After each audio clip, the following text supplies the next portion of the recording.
If you're from the mountains, which are just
from the mountains?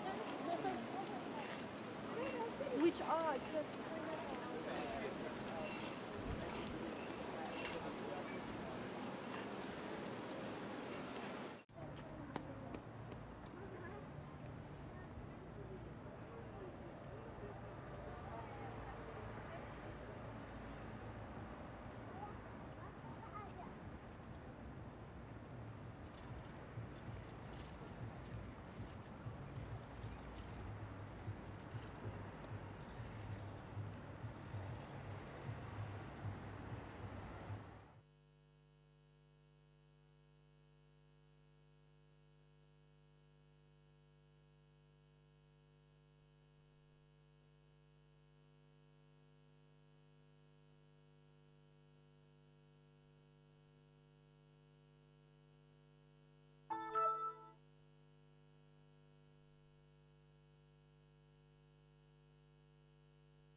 Ladies and gentlemen, welcome to People's Question Time. Before we start, please take a moment to look around and note the fire exit nearest to you. In the event of an emergency, please follow the instructions given by staff. Please switch your electronic devices to silent mode now. If you wish to tweet about tonight's event, the hashtag is PQT. We have 5 topic areas this evening and we'll spend up to 20 minutes on each. This is how it works. For each topic, the chair will take questions from those of you with your hands up. Please wait for a member of staff with a microphone to reach you before you speak. The chair will take 3 questions at a time and will then direct your questions to the mayor or an assembly member. We have no advance notice of the questions. If you're able to stand to ask your question, the cameras and those on stage will find it easier to see you. Please keep your questions short so that we can get to as many of you as possible. Please ask questions rather than make speeches. With so many of you here, obviously we won't have the time to take everyone's question. So if you don't get to ask yours tonight, please give your question to one of the team in the foyer and we'll answer it later. Please also remember to fill in the feedback form and hand it to a member of staff at the end. We'll finish tonight at 9 p.m. sharp. And now, ladies and gentlemen, without any further ado, please put your hands together for your chair this evening, the Assembly Member for City and East, Unmesh Desai.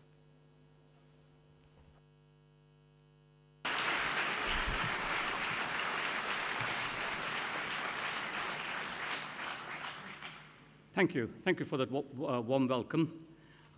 Good evening and welcome to the 35th People's Question Time, the first time that this event has been held in Dagenham. I think I've already been introduced, but I'm Unmesh Desai. I'm the Assembly Member for City and East London, which is a very big part of London, the City of London itself, Tower Hamlets, Newham, Barking and Dagenham, and I'll be chairing tonight. This is the third People's Question Time for your Mayor, the Mayor of London, Sadiq Khan. And it's great to see so many of you here tonight. I'm also glad to see that the leader of Barking and Dagenham Council, Darren Rodwell, is somewhere here in the front. Darren, welcome. Along with the mayor for the MP for Dagenham and Raynham, John Credus. John's somewhere as well. Where are you, John? All right, okay. And we also have the mayor of Barking and Dagenham, Councillor Dr. Ziz. Welcome. I just have a few brief announcements before I introduce my colleagues of the London Assembly and the Mayor, and then we will take your questions. The Mayor and the Assembly work to improve life for Londoners and make London a better place. People's Question Time is your chance to raise your concerns and ask the Mayor and Assembly members directly what we are doing for the capital and its people. Now we are just about ready, so please welcome onto the stage your London Assembly members.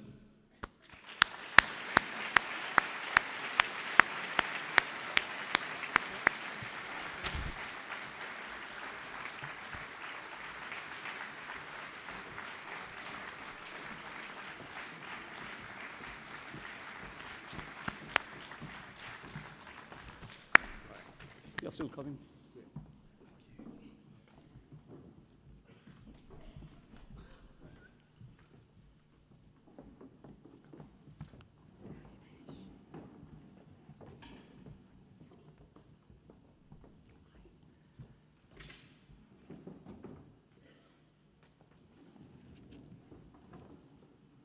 And now, can you join me in welcoming the Mayor of London, Sadiq Khan?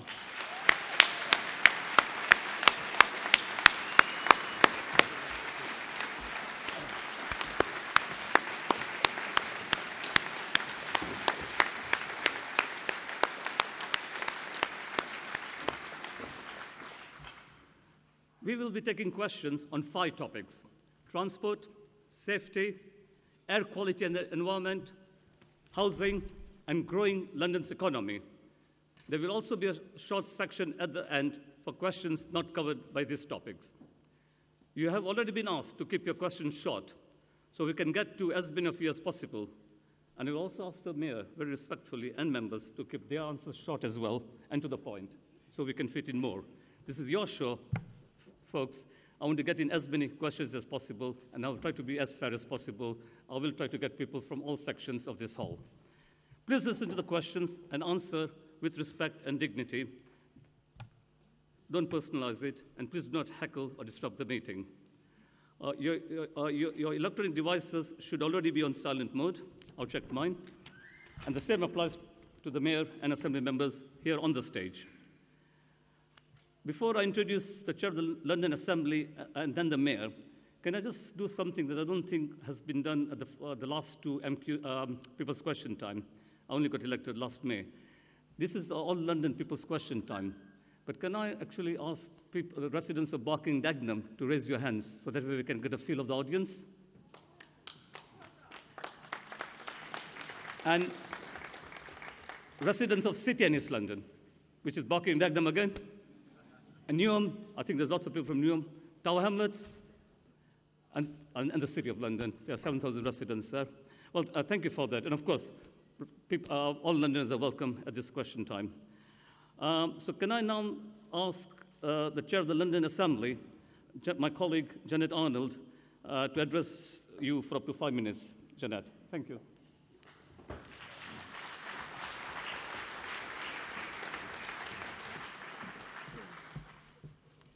Good evening, East Londoners. Woohoo!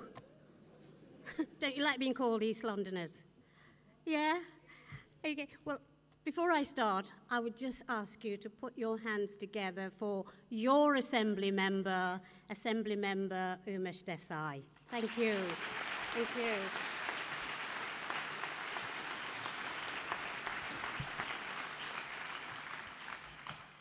Now, I'm just working. I'm not going to assume anything, so let me just start by saying that the London Assembly works for all Londoners.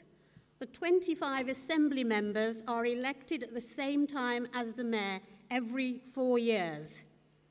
The Mayor, as the most powerful directly elected politician in the UK, must be held publicly accountable to Londoners, and we make sure this happens every day at City Hall.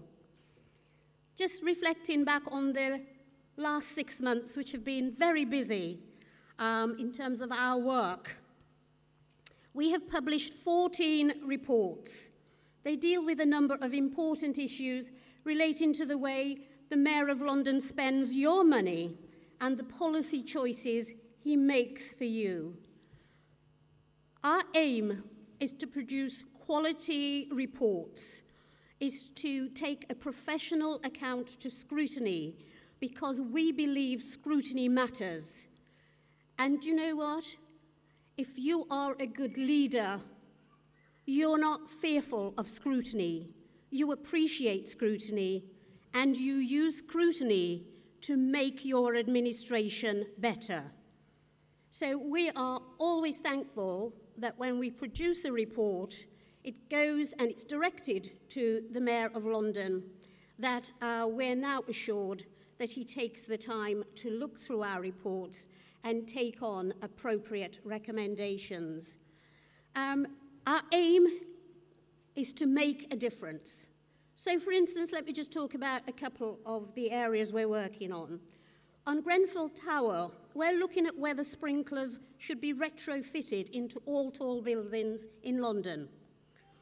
We are looking at whether London-wide resilience arrangements are fit for purpose and how the donations made after the recent tragedy were handled. Our Housing Committee will be looking at how social housing is run in London.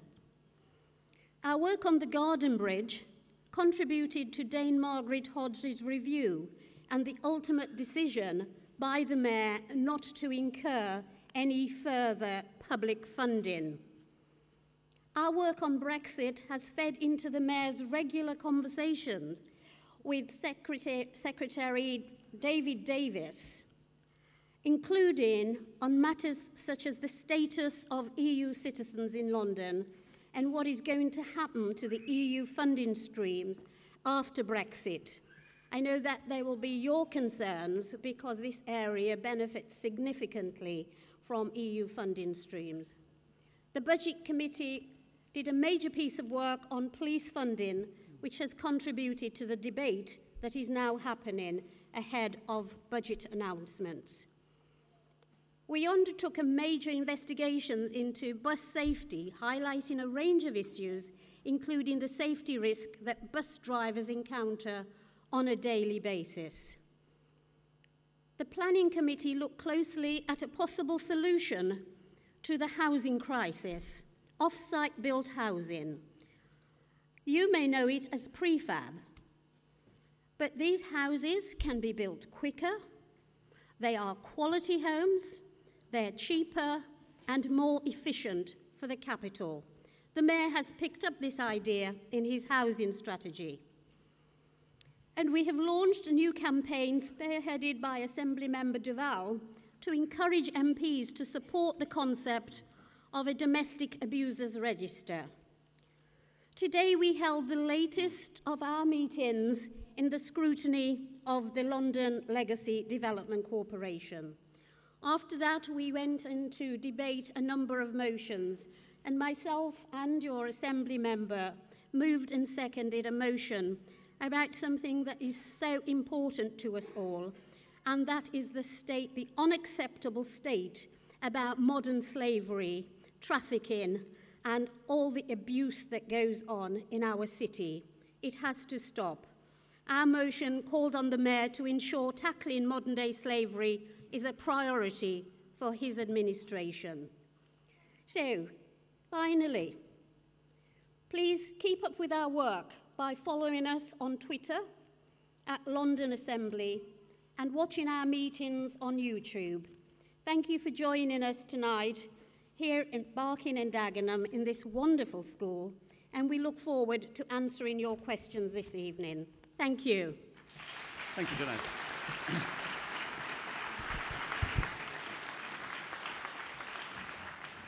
Thank you, Jeanette. I'm now going to ask your Mayor, Sadiq Khan. And I think, Sadiq, this is your 5th visit to Barking and Dagenham since you were elected in May 2016. And your 2nd visit this week. You're here on Monday with Darren in Dagenham. Can I ask you, Sadiq, to come over here and give an address of up to 5 minutes again? Sadiq Khan.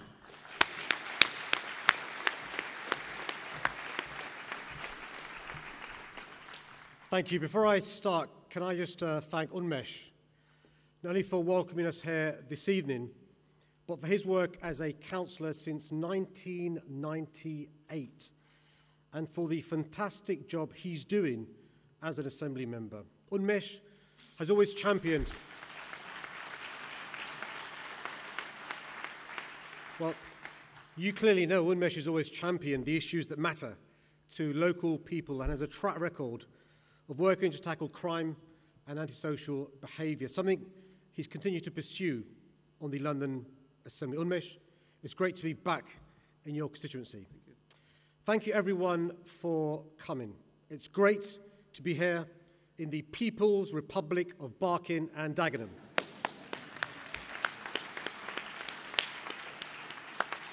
And it's good to see at the back of the hall, hopefully not causing trouble, the local MP, John Cradis, as well. Hi, John. My ambition is the same today as when I first became mayor. For every Londoner to get the opportunity to get on in life that our city gave to me and my family. This means working to ensure that our city works for all Londoners and making sure things like investment, transport links, access to culture and opportunities to get on in life are spread across every corner of our city, outer London as well as inner London, zones 4, 5 and 6, as well as zone 1. I understand why areas like Barking, Dagenham and the surrounding communities have often felt they've been overlooked in the past. But I want you to know that helping you and your families to fulfill your potential is a priority of mine. Since becoming mayor, I've spent time across the borough, seeing firsthand the transformation taking place in this part of our city, from high streets to housing to new world-leading organisations like the Cube, a £3.8 million scientific research and development centre. Earlier this week, as Unmesh said, I was back in Dagenham to announce, alongside the leader of the council, Darren Rodwell, he's here tonight as well, that we're pressing ahead with London's biggest film studio. This will help to make London a world leader in film production and bring hundreds of new jobs to this area. So it's great to be back again in Dagenham tonight to hear from you. But before we go on to the questions, I just want to touch on 3 of my key priorities: safety, housing, and transport. The most important responsibility I have is to keep Londoners like you safe.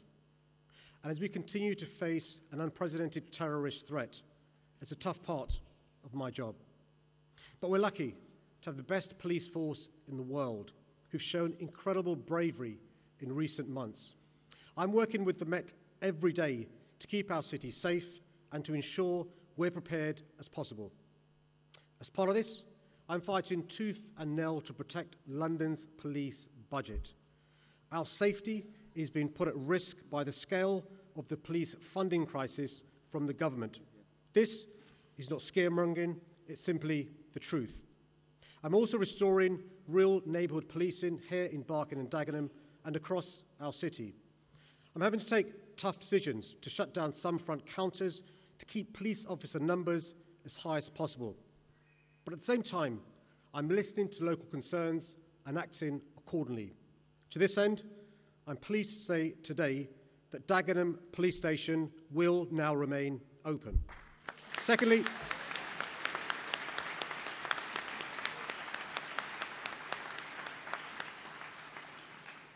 housing.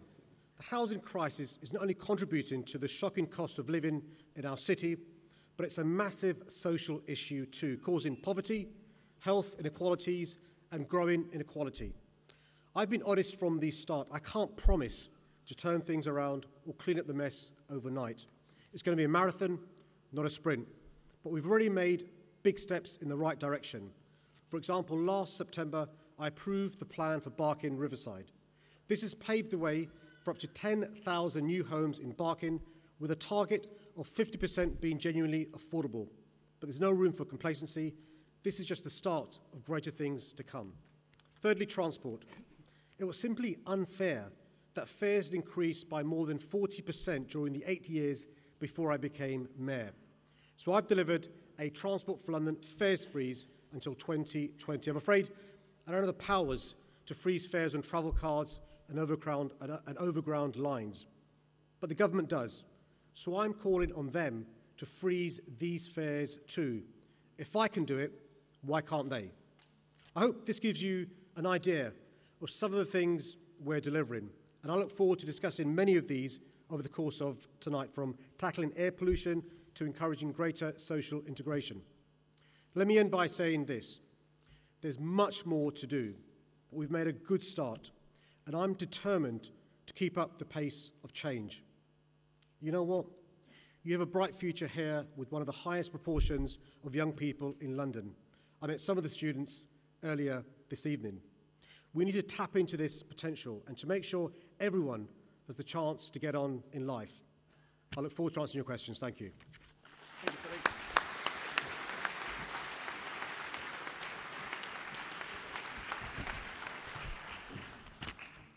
Okay, it's now your show, and it's now time to hear your questions. We got up to, for the next 18 minutes, questions on transport. Just to say, we do take these things very seriously. Sadiq's team of deputy mayors are here. They won't answer your questions, but they will take notes, I'm sure. And assembly members may wish to come in. Same rules apply to you as well. You could raise your hands if you want to answer a question. So, questions on transport. Please be brief. I want to get as many people as possible. And transport only, and questions, not comments or speeches. I made that mistake before as well. So, anyway, I'll start off on my right-hand side. Microphone 1, the gentleman. Yeah. There is a looming transport crisis on the Isle of Dogs, E14. TfL call the situation challenging already. Well, we all know what challenging means. It means there's a looming catastrophe. When will Mayor Khan respond to the several invitations he's had to come to the Isle of Dogs to see the effect of his London housing targets on the island, the disproportionate and unfair effect? This rampant overdevelopment without proper or planned infrastructure is strangling the Isle of Dogs. You at the GLA say in one of your documents there are pinch points on the Isle of Dogs. Well, we've been feeling the pinch for far too long. Or in the alternative, or in addition, let's have some of the SIL money that's been raised. And don't please mention Crossrail. It won't soak up the strain, and it's almost paid for. We need some of that money for proper infrastructure. We raised most of it, or the largest proportion, I think you made your point. 10% in Tower Hamlets. Come and see us. You'll see for yourself. It'll help you make the right decisions. Okay, right. I'm going to take questions in blocks of 3. So 2 more questions. Microphone number, sorry, no one's there. Microphone number 5. I think there is a sister that's next to your right, or next to your left, rather. Yeah. Hello. My question is, will you be making the district line 24 hours just like the Jubilee line and most of the other lines? District line something? 24 hours, yeah. And can I say, you're not obliged to, but it would be good if you introduce yourself, which borough you're from, or what organization you represent. Yeah, so you got that question, Sadiq? Yeah, fine. Okay, and one more question. Gentleman with the blue shirt, microphone number 4. Hello, my name is Neil Crowley. I volunteer with a lot of disability groups, and I'm just really ashamed at the mass transform strategy. There was only 2 pages that covered disability, and I just wanted to know why it was so thin.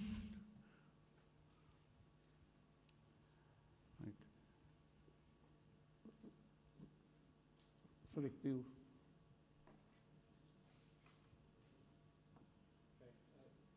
Thank you very much. I'll do all the questions at the time. I think I've got the third question, but if I haven't, we'll make sure we speak to you to make sure I've understood the third question. Firstly, the gentleman asked about the Isle of Dogs. I mean, the issue about infrastructure affects all housing development in London. So in order for us to build more homes that we desperately need, we need to make sure there's infrastructure to support the housing. That includes things like schools, GP practices, public transport, and other things that support the housing that is needed to go with the housing. I've been to Isle of Dogs many times in the last 16 months and before, and was recently in Tower Hamlets with Mayor Biggs, opening a new genuinely affordable housing development. And also to work on a new redevelopment with my Deputy Mayor, James Murray, that we've announced with Tower Hamlets. I'm really happy to visit again the particular part of Isle of Dogs that you referred to. So if you're at the end, in the front row are people who work in City Hall. Please speak to them about the specific project you mean. But just to give you some optimism, the government's announced recently a housing infrastructure fund, because the government recognises if they're going to meet the needs of additional housing, there needs to be infrastructure support, and the government deserves credit for announcing this, but also putting aside some money. And what they've said is parts of the country should bid for this money. It's called HIF, H-I-F. And we, London, have bid for some of this money, sir. and so have local authorities. So we, City Hall, have bid. Local authorities have bid, including your local authority. And we're going to get an indication towards the end of this year whether we've been successful or not. So in addition to the SIL money, the MSIL money, the SIL money is infrastructure money you can get from businesses. We're looking at other sources of revenue streams. So speak to my team, and later on, I think by the end of this year, we'll know how lucky we've been with the HIF application money. The line about the question about the night tube is a really important question. So in August 2016, we began the night tube in London. The previous mayor promised to have a night tube, couldn't do it. And I'm really pleased and proud that within a few months of becoming the mayor, we managed to start the first night tube on the Victoria line. We didn't do a big bang because we need to make sure it works. We now have 5 lines where the night tube is working. It's 24 hours on a Friday night and a Saturday night. It's been challenging. There are some concerns about noise the residents have. There were some worries people had around antisocial behaviour. By and large, we've addressed those issues, and it's brought huge benefits to people who work at night time, porters, cleaners, junior doctors, nurses, the police, but also it's helped the night economy. And we can quantify the benefits brought to London. The Jubilee, Northern, Piccadilly, Central, Victoria have it. We're hoping to announce very shortly London Overground, part of that will have it. We're working on other lines, hopefully within my first term, and it's all about making sure the lines are ready. Some of the lines we need modernisation first. We're learning the lessons from the first 5 lines in relation to making sure there aren't noise problems, but the short answer is watch this space in relation to further lines coming on stream in the future. I'm really excited about the possibility of other lines coming on stream in the future. The third question, Sir, please, if I've not understood it, please, in the front row of my staff, we'll make sure we speak to you afterwards. It's in relation to disability issues and public transport, I think. What we've done in relation to my transport strategy is make sure, look, public transport should do what it says in the tin, be transport for the public. And that includes people who are disabled, people who have access issues. And so we've set aside in the transport budget £200 million for example, step-free access. We want, by the end of my first term, roughly speaking, 40% of the underground to be step-free. All of the Elizabeth line, 40 stations, will be disabled-friendly. Roughly speaking, 92% of our bus stops are currently disabled-friendly. All of our buses are disabled-friendly. Black taxis, disabled-friendly. So we're doing what we can to make sure our transport system is accessible to all Londoners. That includes, by the way, tech system, making sure the internet is easily accessible, but also making sure there are human beings able to talk to you with the needs you might have. If I've misunderstood the question, please don't leave. I'll make sure, I'll ask my Deputy Mayor for Transport, Val Shawcross, to find you before we leave to make sure we've understood your question, because I'm really keen to make sure London's public transport system is the best in the world. And this summer, we had Unmesh, the World Para Athletics, here in London, not far away from here, and we are the envy of the world when it comes to the facilities we offer to our disabled citizens, but it's still not good enough. Right.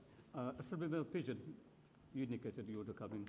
Yeah, thank you very much. I'm Caroline Pigeon. I'm a Liberal Democrat Assembly member and I am the Deputy Chair of the Transport Committee. I wanted to pick up a couple of the points. The issue with the Isle of Dogs. I've been a really strong campaigner for a pedestrian cycle bridge from Rotherhithe to Canary Wharf and actually beyond that on the other side over to Greenwich. And I think it's really important we build some of those connections in place as well as investing more in the tube and rail network to help people get around. And I'm really pleased that's in the Mayor's new transport strategy.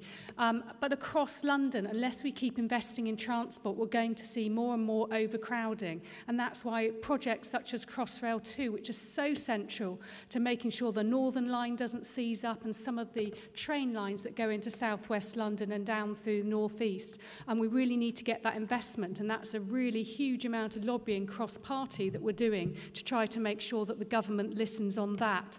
But I particularly wanted to pick up the points points about disability, because it's so important that wherever you are in London, whoever you are, you're able to get around on public transport.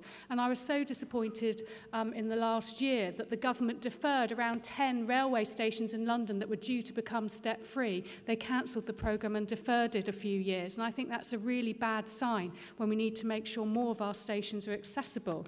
And as a Transport Committee, we have successfully helped and lobbied Transport for London to continue things like mobile ramps on the tube system, which were only going to come in for the Olympic and Paralympic Games. We lobbied successfully to make sure every Crossrail station will be step-free from day one. That was not originally the plan. That's something we worked hard on.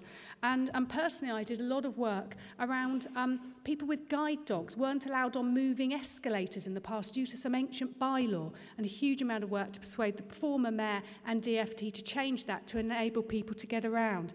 But one of the other things we've got to make sure is that stations in London are fully staffed, because that means if you do have a disability and you are in a wheelchair, you can turn up and get a train like the rest of us. And I think we've got to make sure we have more dedicated funding and staffing to ensure whatever your ability, you're able to get around the city. Thank you. Right. We have around 8 to 9 minutes left in the section, and I want to get in at least 6 more questions, 2 sets of 3 questions. So can I go right to the gentleman with the red, wearing the pamphlet with the cap, microphone number 8.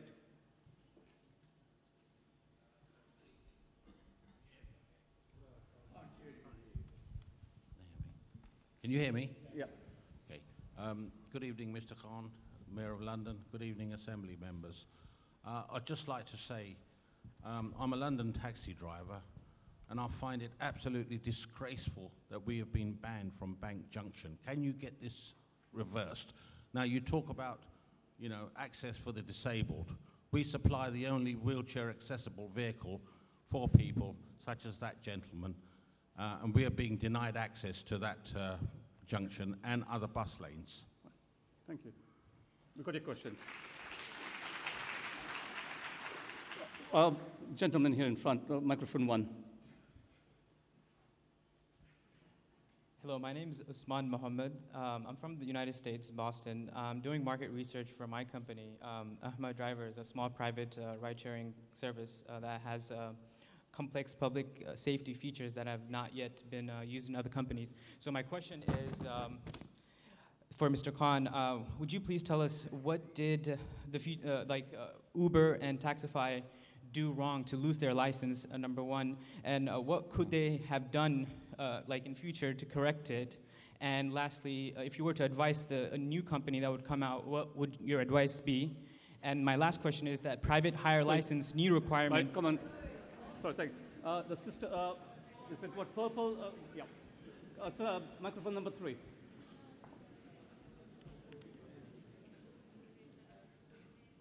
Oh. Right. I'm a tenant resident in Bolton and Dagenham, and regarding public transport and overcrowding, you're mentioning London, but you're saying the north side and all that. Dagenham, Heathway, at the moment is at 4 o'clock in the afternoon. It's quite a crush on there. So we've seen an increase of people coming through there now for the last 10 years.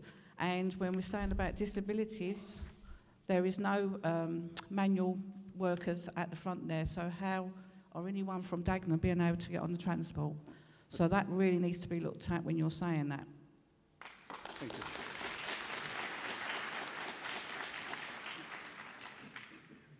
You got this, Sadiq?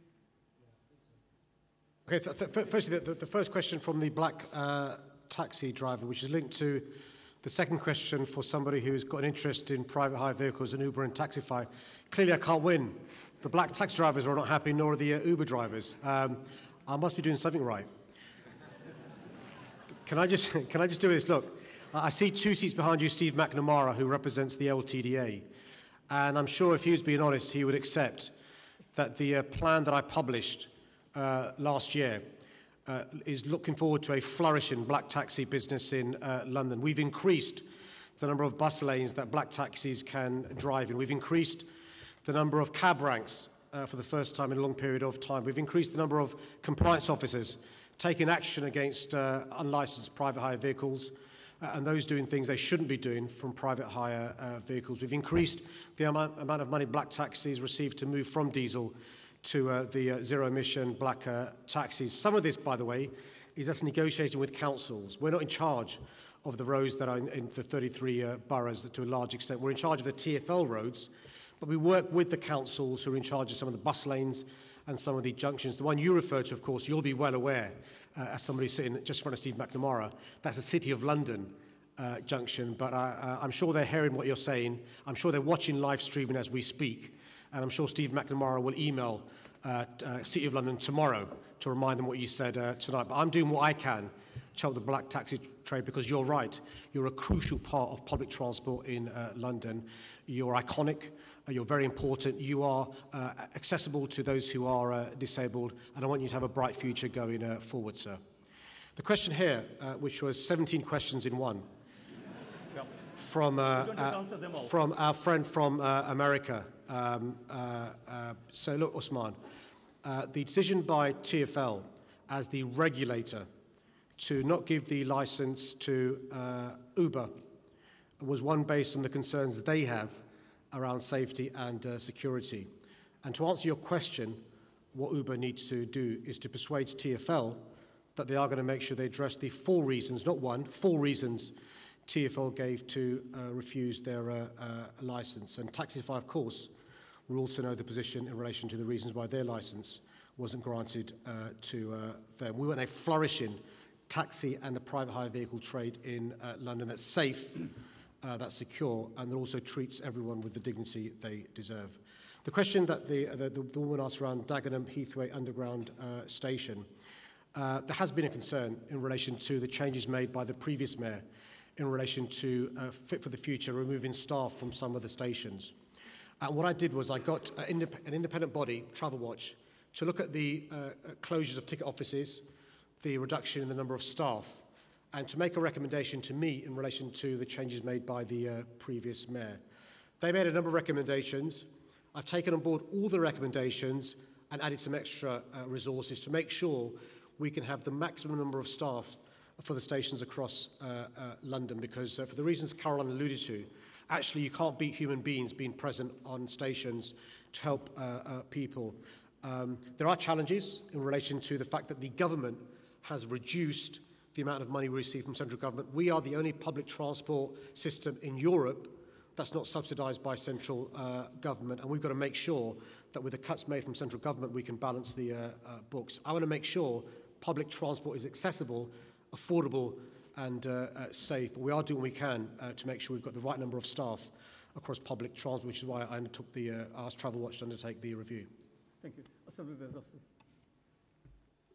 Sorry, Assemblymember Russell, Caroline Russell. Thank you very much. I'm a Green Party London Assembly member. I'm a member of the Transport Committee. I'm also Deputy Chair of the Environment Committee and Chair of the Economy Committee. But the first question was about Bank Junction, and I think this comes to the very heart of some of the problems that are facing our city.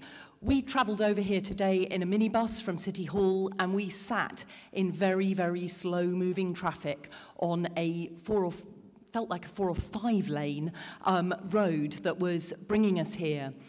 There is a terrible, terrible problem of congestion in our city, and that is also causing air pollution, which is very, very bad for our health. And so we have a problem. We've got too many cars in the city, and we need some really serious action from the mayor to actually change the way that our city is organised.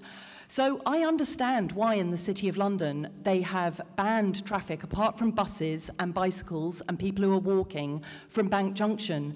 I actually cycle through there every day on my way to City Hall, and it has transformed my ride into work each day. It used to be incredibly frightening, and it is much less frightening now. But having said that, I completely agree with the mayor that taxis play a very, very important part in the future of transport in London, because if we are going to use our cars less, there are going to be times when we need that door-to-door service that a taxi can provide. In terms of the ride-sharing question, what did Uber do wrong? they didn't think about the public good of our city. And that's the big mistake. If we have these big new technological innovations, like the app that allows people to hail taxis and minicabs in a really user-friendly way, it's got to be done in a way that doesn't actually cause problems for our city. And Uber has caused a lot more congestion. There's many, many, many more vehicles, licensed minicabs on the road, and that's adding to the congestion problem. So while technology can be really helpful, it needs to be used in a way that is actually going to deliver public benefit and not just profits for Uber and the company that are running it. And finally, the question about public transport. I'm doing a study into walking and cycling in outer London, and so I've travelled to a lot of outer London junctions. And transport, there's not much public transport in outer London, and it is really important that when you use it, that there are enough staff to help you and to manage the crowds of people that are actually trying to use it. Thank you, Caroline. We are out of time on transport. As I said, there are 10 minutes at the end, and I know that there are two gentlemen on the side. I'll bring you in later on. If you don't get your question, there's a team in the foyer outside throughout the evening who can take your question and get an answer for you from City Hall within 6 weeks, I believe. But I do now want to move on to the next section, which is safety. But please, please, please, make it questions, keep them short, and the answers from the stage as well. Try to get them as short as possible, because I really want to get in as many of you as possible. So the next topic is safety, which is all about community safety, policing, and the London Fire Brigade. So going to the back, microphone 6, the woman, wearing the red jumper. Good evening. My name's Judith Garfield, and I work locally, actually throughout East London. It's fantastic news that that you're keeping open Dagenham Police Station, but is it true that you're looking to close Barking Police Station, front counter? And why was this not mentioned at the consultation stage? Thank you. Thank you. Gentleman, right to the very front, microphone 1. Hello, Sadiq. Hello. Yeah, good. Regarding cybercrime in the city of ours, how are the Met Police going to tackle cybercrime? Thank you. Gentleman, right in the second row, brown jacket, microphone 4, please. Thank you, Sadiq. I'm Rohit. I would like to congratulate you for really doing a lot for the LGBTQ visibility and tackling hate crime. But can you tell us a little bit more about your plans to tackle homophobia in the Met? And in Barking, we had the 4 horrible gay murders, and I think there was a lot that the police could have done. Thanks. Yeah. Sadiq. So firstly, the very important question about front counter closures. So the context is I've got to find savings of £400 million over the next 4 years. I'm making tough decisions. And so we are closing, roughly speaking, half the front counters in London. Each borough will get at least one 24/7 front counter or police station. We aren't closing Barking Learning Centre. There's going to be another consultation on Barking Learning Centre, not straight away, because it's just you've probably got consultation fatigue. So Dagenham and Barking will remain open for the foreseeable future. Dagenham definitely. BLC will come back to at some stage in the future to consult on. But actually, the reality is nearly every single borough in London will have one 24/7 police station front counter. In the busiest parts of London, Westminster being the example I can give you today, there'll be more than one front counter. The good news is fewer people are using front counters. Roughly speaking, 8% of crimes are reported on front counters. The vast majority are by phone or by computer, but people feel safer with the police station being there. And it's really important we understand perception of crime is an issue as well as crime, and you can't escape that. How do you feel when it comes to leaving your home or traveling around your borough and your community? And that's why we're looking into community sessions. Neighbourhood police officers have been present, but I'm not announcing today plans to close Barking Learning Centre, and should we in the future look into that, there'll be proper consultation like there was this time. And as you can see from the change with Dagenham, it's a meaningful consultation because the Met Police and Mopac changed their mind in relation to Dagenham. The question about cybercrime is a really good example of how crime has changed over the recent past. In my short speech at the beginning, I mentioned terrorism, but cybercrime is another example in relation to crime that's increasing, that's more complex. Think of fraud, online fraud, identity theft. Think of radicalization via the internet. Think of some of the online hate crime. So there's a special team in the Met that deals with this issue. Actually, Unmesh has done work looking into the issue of the Met Police online crime team, who are doing some good work. Actually, they are the nation leader in relation to cybercrime. Some of the work they do around the NCA, the National Crime Agency, comes from the Met. I set up this year the country's first online crime hub. You probably have seen in the media, and you may have seen yourself, actually a lot of people now, and it refers to the third question, incite hatred, do criminal things on the internet. And a crime is crime, whether it's online or whether it's face-to-face. And so we've got to recognise a lot of this is underreported, and so we're investing a lot of time and energy in relation to cybercrime. One of the things that we discovered during our consultation is more people want to do stuff online, report crimes online, get involved in conversations with the police online, and actually the bad news is more crime is happening, cybercrime as well. But it's an area that we're trying to develop because it's a big issue going forward. The very important question about the LGBT issue, LGBT plus issue. So look, for those that don't know, there was a horrible example last year illustrated in the court case about a homophobic murder where, on hindsight, it was discovered the police could have done more, and there were issues about why the police didn't respond properly, why they didn't make sure that the lessons learned from the first crime was used to stop the second crime, but also to make sure the perpetrator wasn't caught early enough. And the good news is that the Commissioner, Cressida Dick, gets this as an issue. It's a priority for us, the Commissioner, myself, the Assembly, the Met Police Service, to have a zero tolerance towards any hate crime. It is a fact, I'm afraid, homophobic crime has gone up, so have other forms of hate crime. My message to Londoners from minority communities is I want you to feel confident reporting crime. Don't think it's too trivial. Don't think it won't be taken seriously. It will be taken seriously.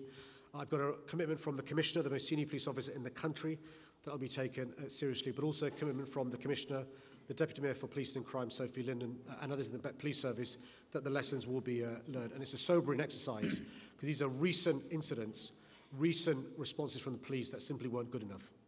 Thank you, Sadiq. Assembly Member Boff. Thank you. In response to the cybercrime question, 3 years ago now, GLA Conservatives published a report called #ReportHate. We were alerted at the time because of the increasing incidence of online intimidation based upon sexist, racist, or homophobic comments, and that the medium was being used to effectively harass people. And I'm delighted that Mayor's taken up our suggestion and set up this unit, this specialist unit, not because it needs to take away from the police their ability to report such crimes, but the area around online hate crime is so complex, so very complicated, not every police officer will be skilled up to be able to deal with it. So the online hate crime unit is there to give assistance to police so that they can bring those criminals to justice, and they can, no more shall we have, as we experienced then, I hope, with the advice from the police when they've got a complaint from someone who's been racially abused via Twitter and Facebook. No more shall we get the advice from the police, we'll just turn off the internet then, because that has been the response that we've had. And briefly on the LGBT hate crime, let's be clear about this.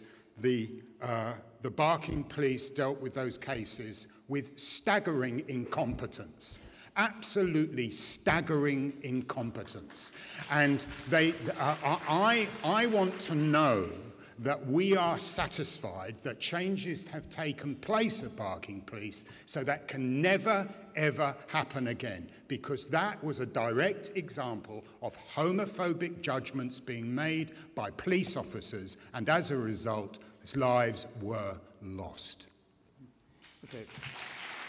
Next set of questions. The gentleman in the green jumper, you had your hand up for quite some time. Microphone 4.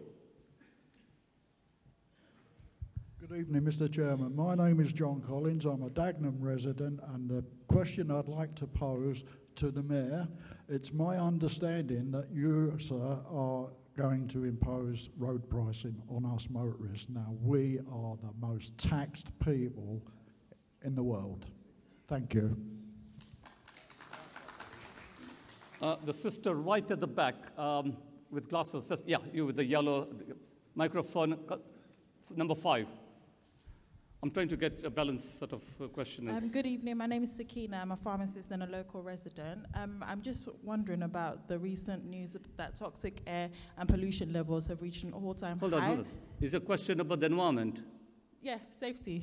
Toxic air and all. That's another section. This is about safety. Sorry. Sister, again, bring the white jumper. Yeah. And what microphone? Number 5. My name's Laura. I'm a solicitor. I live in Hackney. I wanted to ask a question about moped crime. I'm sure most people in the room will be aware of the serious increase in moped crime in London. It's up 1,600% in 5 years, and it's becoming increasingly violent. And I'd like to know what the Mayor and the London Assembly are doing about it, and particularly if the Mayor would lean on the Metropolitan Police to change their policy of not chasing criminals on mopeds, which is a policy issue, not a legal one. Thank you. And microphone 8, the gentleman with the white paper. Yeah, wearing the white paper.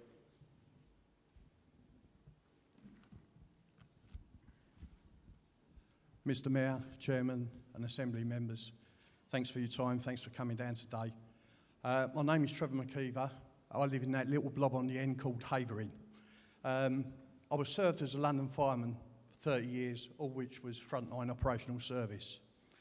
With the tragedy of Grenfell fire and the Lakenham House fire that preceded it, will you give assurances that all recommendations from the inquiry into Grenfell are implemented immediately and not sat on for 4 years as the Tory government did with Lakenham House? One further question, and it is short. Please, can we make sure that there are no more ACM panels, the aluminium composite materials, put onto any new builds that are undertaken anywhere in London? Safe houses for our people. Thank you.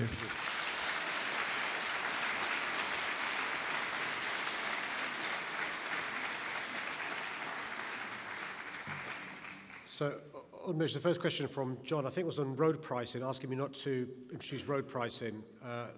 I've got no plans to do so. What I do, though, is I want the government, though, to give London the share of road tax they collect from London.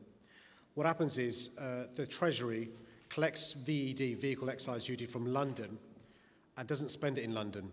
And so the roads are deteriorating in London, and we need to ask for ring fencing of that money to London so we can use it in London. It's really important we get VED to London. Sorry, actually I shouldn't have allowed that question, but sorry, go on. No, you can't ask supplementaries from the floor. Have you finished answering that question, Sadiq? So I'm lobbying the government to get vehicle excise duty from them, so we get the proportion of money they collect. But sorry. Move on to the next question, Sadiq. Sir, you cannot ask supplementary questions on the floor. Be fair to others. Be fair to others, please. Can you please sit down? Well, thank you very much, Sadiq. The next question was the air quality one. We'll come back to. We'll come back. Yeah. I'll make sure that the chair comes back to you for the air quality question. Oh, well, and thank you for playing by the rules. The question about moped crime. This is a really an issue that's really caused huge concern, genuinely and rightfully, to many Londoners. Moped crime is reckless, it's scary, and it's on the rise. It's on the rise across the country, but particularly in London. A number of reasons why. It's easy to steal a moped. Actually, what's happened is mopeds, not just stolen, but they're stationary. People riding mopeds have the moped stolen by gangs. And it's a big issue that some of the increase in acid attacks are linked with moped crime. Some of the increase in phone thefts are linked with moped crime. A few things. Firstly, it is not the case that the police won't chase somebody on a moped. Mm-hmm. There is some confusion caused by a case that happened a few years ago, a very distressing case, where somebody lost their lives when they were there was a pursuit from the police. There's now been, that case is now concluded in relation to the police's the disciplinary hearing. And that was the reason for the confusion amongst the public. As far as the police are concerned, there is no confusion. They will pursue somebody on a moped who's acting in a criminal manner. Of course, the police will make sure they don't behave recklessly and cause injury or distress to passers-by. Those chases do take place. The progress the police have made recently is quite encouraging. Firstly, the police now have sort of mopeds they use and vehicles they use that can chase mopeds. So mopeds in the past have managed to go down side roads and alleyways and the cars can't chase them. So that's happening now. The police are looking into the use of drones in relation to chasing people on mopeds. We've got to make the manufacturers do much, much more. If you remember 20 years ago, 15 years ago, there was a big issue in relation to stereos being stolen from cars. What happened was we worked with the manufacturers to make it so that stealing a stereo wasn't worth it because they were built into the dashboard. We need the manufacturers to do much, much more. My Deputy Mayor, Sophie Linden, has said to the manufacturers they've got to do much more. We're hoping to make progress there. Suzuki, for example, give a contribution of £200 to making their mopeds safer in London. We need to do more. The police are also using this liquid thing, which they will squirt on somebody who's stolen a moped. You can't see it to the naked eye, but it's ultraviolet. And there's been a reduction in moped crime and a reduction in relation to criminal offences. We think it's a consequence of the police using these proactive liquids to catch the perpetrators. Not complacent. It is a huge source of concern. We've got to make sure we get rid of moped crime across London. And the Commissioner gave evidence about this to the Home Affairs Select Committee this week and talked about the reduction in moped crime going forward. Trevor, listen, can I just say thank you very much for your service as a firefighter and for the work that you did.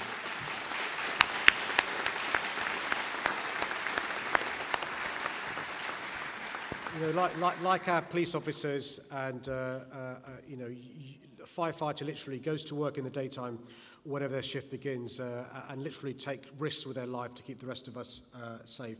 Let me just tell you what we've done in relation to the fire service. I appointed the Fire Commissioner, Danny Cotton, who was at the scene when Grenfell Tower happened, the tragedy at Grenfell Tower. During the course of the night, I was in contact with Danny, the Commissioner, and she was there with her brave firefighters as they went in to Grenfell Tower without any water. And that's the risk they took to try and save families from the awful fire at Grenfell that took place. I was there the next morning and was surprised to discover we were borrowing drones from Surrey and borrowing long ladder vehicles from Kent. And what I said to Danny Cotton the next morning, but also at subsequent times I've met the Commissioner, was firstly, you need to make sure that you and all the firefighters receive the help you need to make sure your well-being, physical and mental, is looked after. And the Commissioner made sure that everyone in the control room, for example, received the care they needed. Some of the staff in the control room were also here speaking to families and those in Grenfell Tower up until the end. And it's very distressing, and they received the help they need.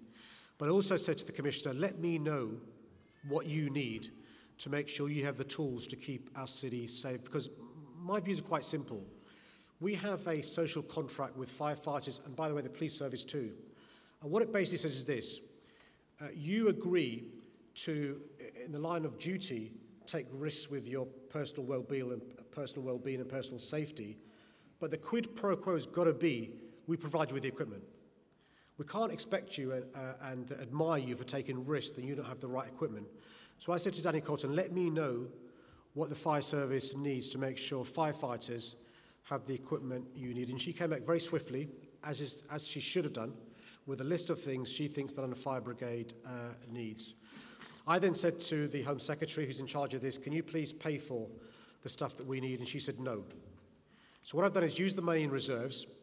It costs £6 million to pay for the stuff the Commissioner needs. Some of it takes time to order. It's bespoke stuff, you'll know, to order some of this equipment. We're using the reserves to pay for this equipment the Fire Commissioner says that she needs. We've got to make sure our firefighters have the equipment they need to keep us safe.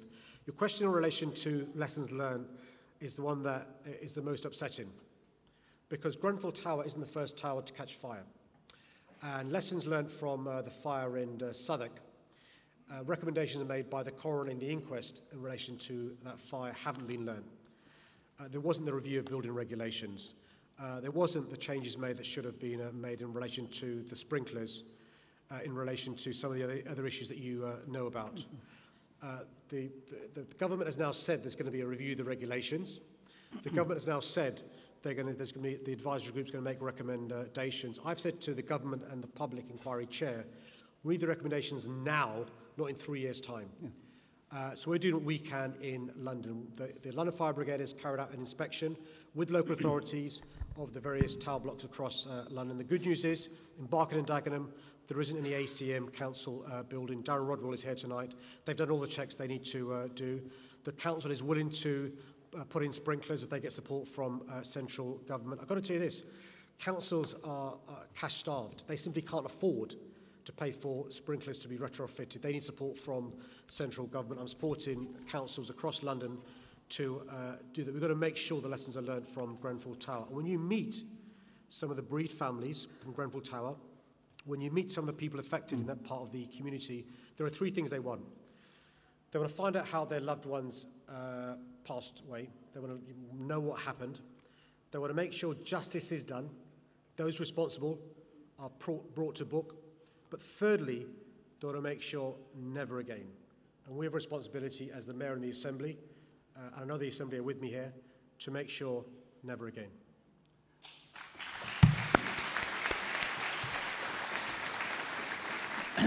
Thank you, Sadiq. I hope you'll understand that I had to allow the Mayor more time to answer questions, particularly on Grenfell, and also Moped Crime, which I know is a very pertinent issue in Barking Dagenham. I will just say that over the last few weeks, I've been visiting fire stations in Barking Dagenham, Newham, and Tower Hamlets, and I mean, the stories, and they really are heroes, and they were all at Grenfell.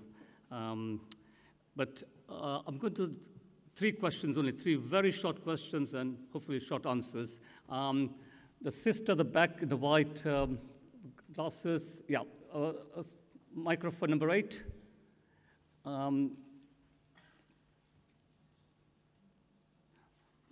This way, come to the front. Yeah, woman with the phone. No, not her, the one in the middle. So I should put my glasses, wearing a greenish jumper.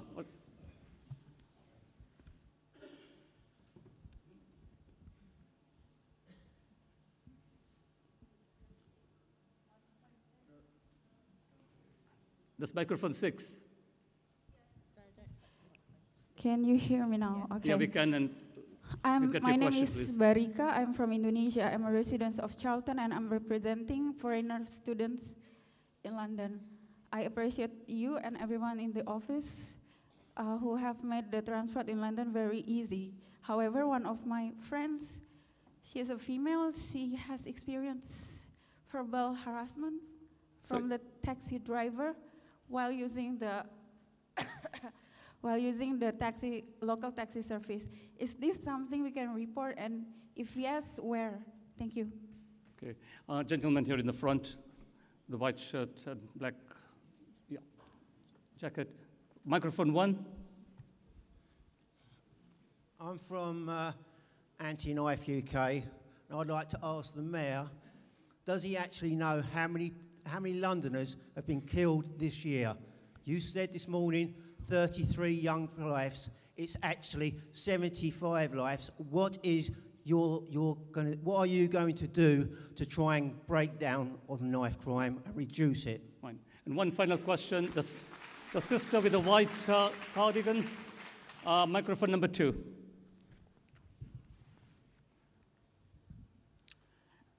My name is Beatrice.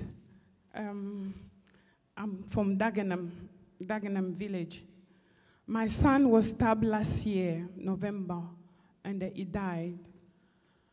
So my question to you, sir, one of Moped priority is to safeguarding children.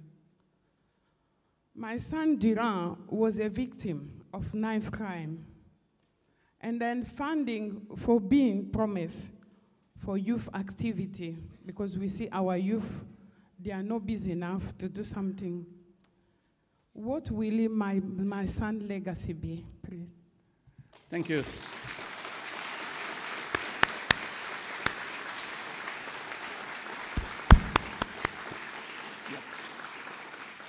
Over to you, Sadiq. Can I thank you very much for coming tonight and for your bravery in asking the question, which must be very difficult for you. And I'm extremely sorry for the loss of a son. I can't imagine what it must be like to lose a child. I'm afraid I've spoken to too many parents, though, like you, who've lost children, and they are children. And it's linked with the question the second gentleman asked around young people, because I'm afraid the bad news is young people who are being injured and losing their lives. This year alone, 15 teenagers have lost their lives. 33 people below the age of 25 have lost their lives in London. And if you saw the programme on the news at 10 2 nights ago, it's a problem across the country. And there is the word used by senior officers is a word I accept. It's called, she used the word epidemic. We have an epidemic of knife crime in our city and across our country.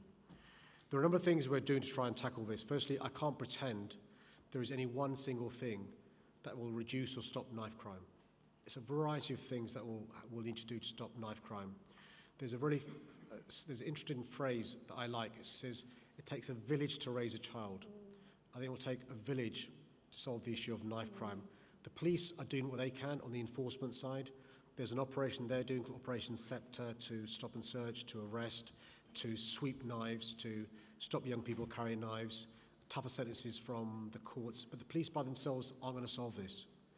We also need the schools to play a role as well. This week I organised a summit with teachers, because we need to prevent and stop young people carrying a knife in the first place. So young people recognise, if I carry a knife, I'm not going to get more respect or be safer. I'm more likely to be a risk and not have respect. We've got to make sure prevention is important at schools. We've offered schools knife ones, so they can take action in schools. We're helping them with how to have a lesson in a classroom.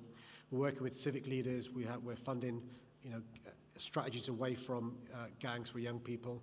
Actually, the evidence is most young victims of knife crime aren't involved in gangs.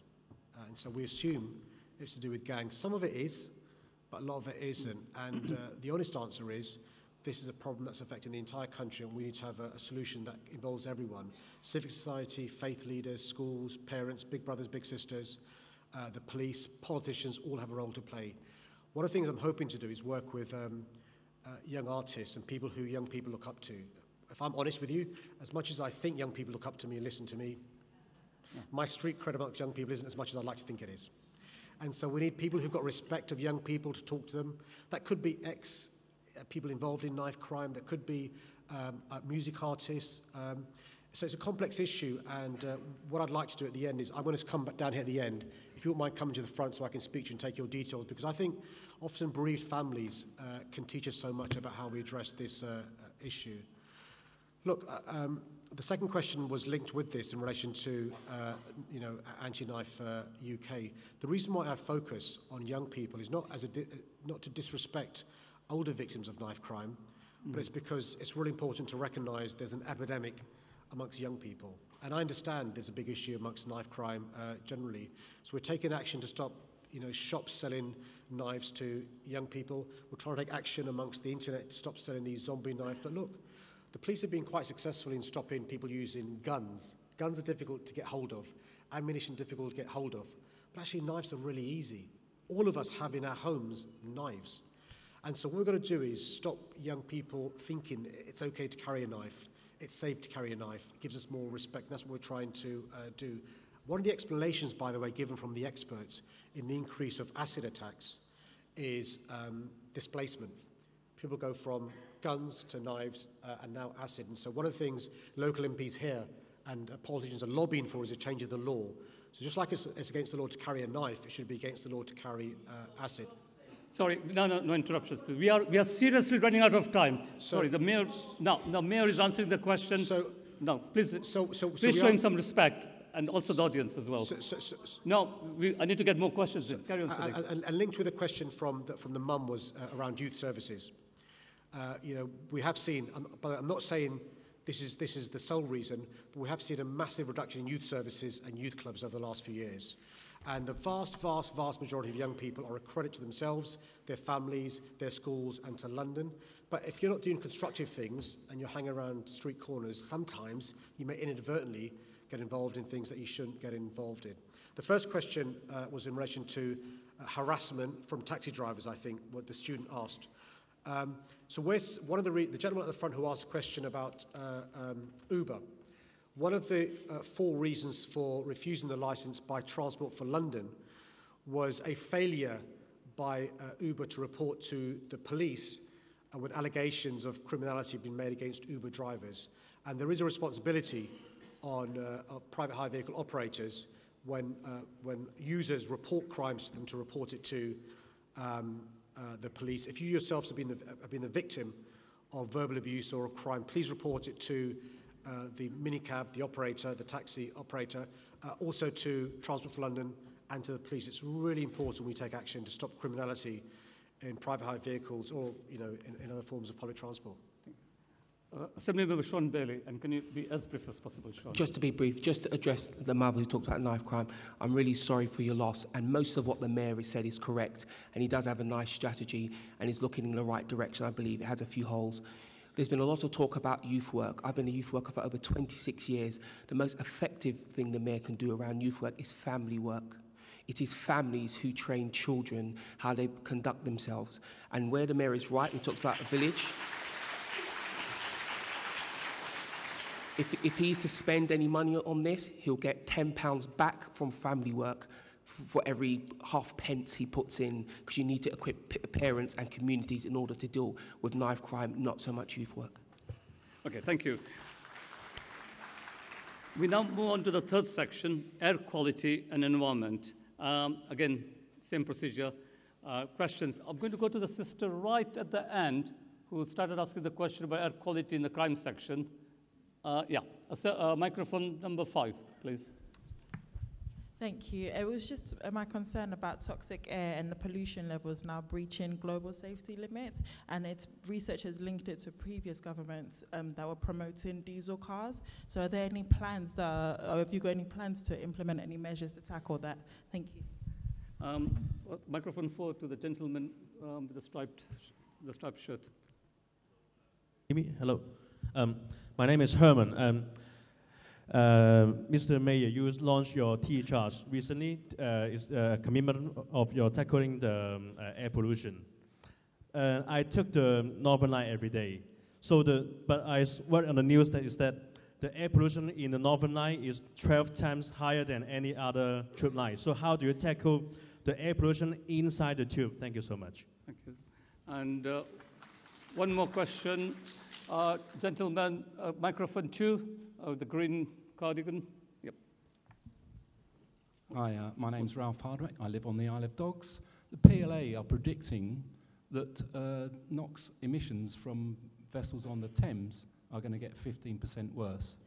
That, along with other river traffic, which is quite polluting, what has the Mayor asked the government to provide controls to deal with? The question at the back actually is linked to all 3 questions. We need to recognise that the air in London is a killer.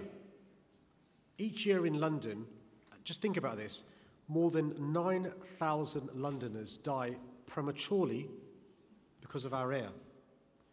There are people in London who suffer asthma, suffer strokes, suffer heart disease, suffer dementia, and it's linked with the air.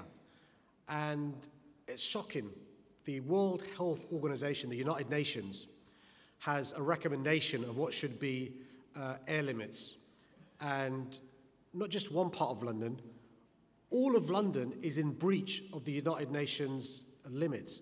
You know, there are 430 schools in areas where the air is a killer. And so, look, I don't apologise for wanting to take action. It's really important that we understand how dangerous the air is. That's why I'm taking action. The problem is this, we can't see it. So if the air was blackened, if it was smog, we'd say, you know what, that is dangerous, let's take action. But it's invisible. Particulate matter, and what's called PM 2.5, and NOx, nitrogen dioxide, is invisible to the naked eye. But we breathe it in, and it goes in our lung. Now, there's a previous generation of brave politicians who took action when there was smog in the 50s. And we could see the smog. And in the 50s, brave politicians said, you know what, we're going to take action because it's killing Londoners. They passed the Clean Air Act.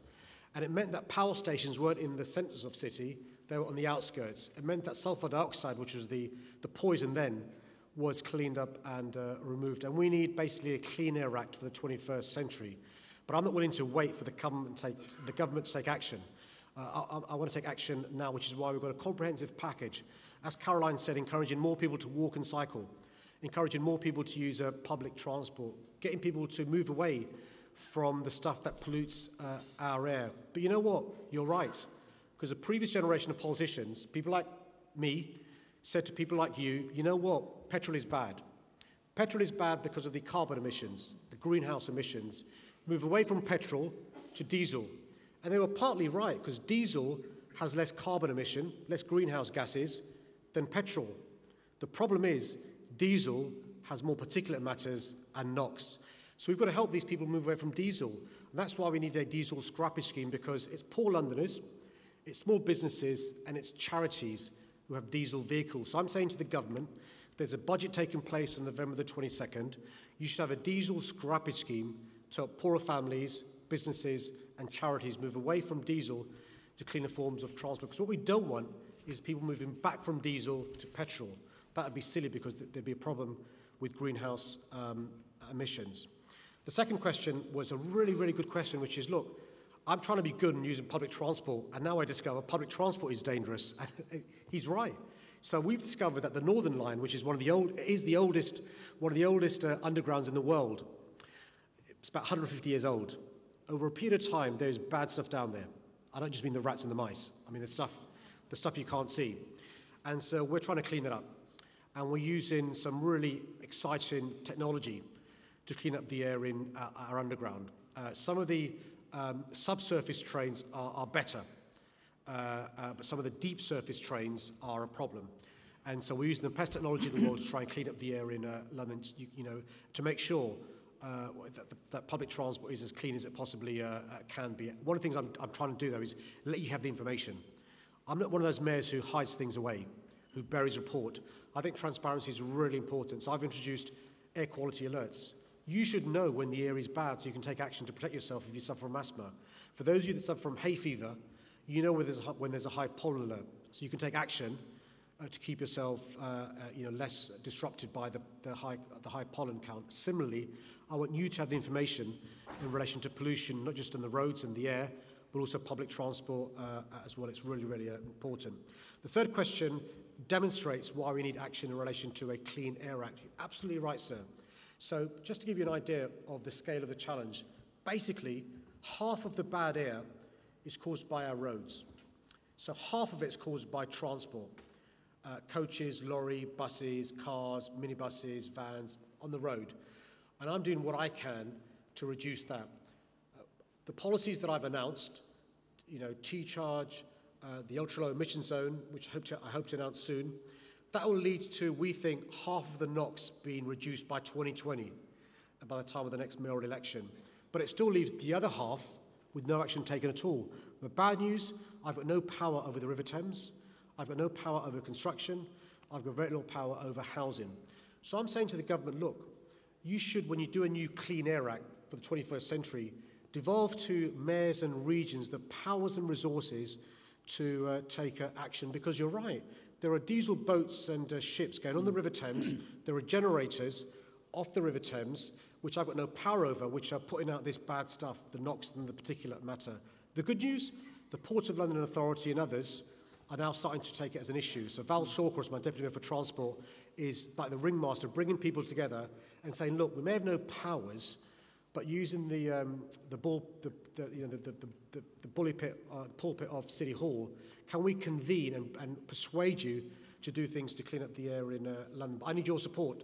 The more pressure you bear upon national politicians, on local authorities, and frankly speaking, on all of us, the more likely there's going to be change. Thank you. Final set of 3 questions, and please be as brief as possible. The sister in the middle section on my far left, wearing, is it a phone? Yeah, microphone number 8. Hello, hi. My name is Nemo Shallery. I live in Dagenham. I've got 4 kids that actually I look after. And my question is that day by day, month by month, it's getting worse, the knife crime, and something needs to be done about it. And it's not only up to the parents, it's up to the local police, it's up to the local schools. It's actually to educate young kids, like a 9-year-old, 7-year-old saying, Can you address oh, a question to the issue okay, before us? I'm About the going back environment? to the knife crime because that's what I wanted to make it clear. Yeah, okay, it's thank not you. by air, there's lives is getting lost, and something needs to be getting done. Thank you so much. Right. Can we move on? The sister in the middle, next to microphone number 5. Yeah. Hi, my name's Jo, and just to say that air actually kills many people as well, though it doesn't maybe look like it. So my question to the London Assembly is about plastic pollution. What are you doing to combat the growing amount of plastic pollution in our waterways? We're losing out on many fronts in this term. There are environmental impacts of this in terms of the wildlife. You've got economic impacts in terms of the tourism revenue that we're losing. Social as well. We're all starting to take in the toxins from the plastic. I will get there, sorry. So there are some various schemes. Zoological Society of London are doing these plastic bottles. You can reward pubs that are taking up plastic straws. Right. I'd just like to know what you're doing. Are you behind these schemes? Thank you. 2 final questions. Gentleman in the front here and the gentleman in the 4th row. If you want to come here, first microphone 1. And then microphone 4 after that, can you go to the gentleman in the middle? No.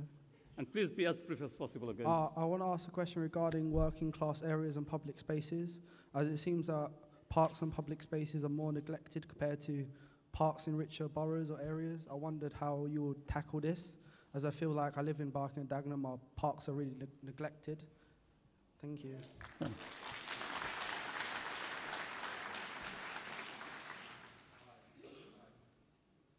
Your microphone 4. Microphone 4. Hi, my name's Adam from the Isle of Dogs, again.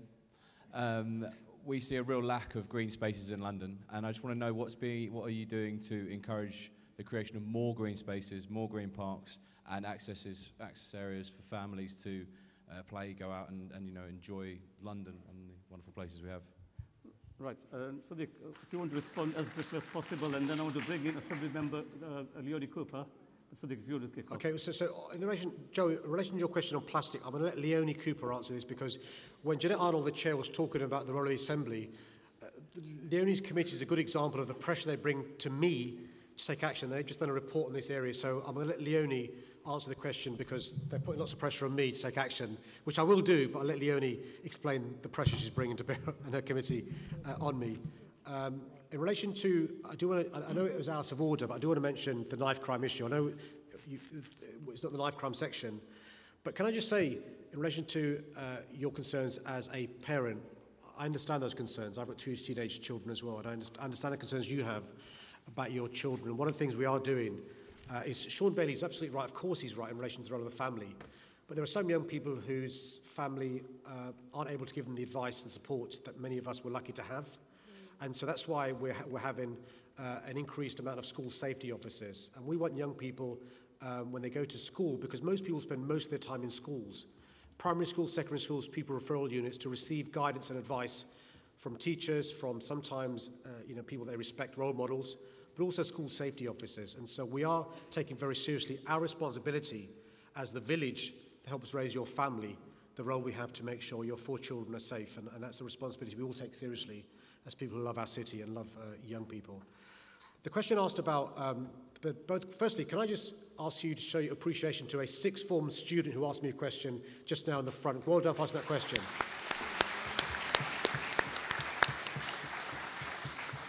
I said ask me tough questions. I didn't think you'd actually take me up on that offer, but I'm glad you did. Look, it's a really important issue, and it's linked with a question raised by the gentleman from the Isle of Dogs. To me, this is an issue of social justice.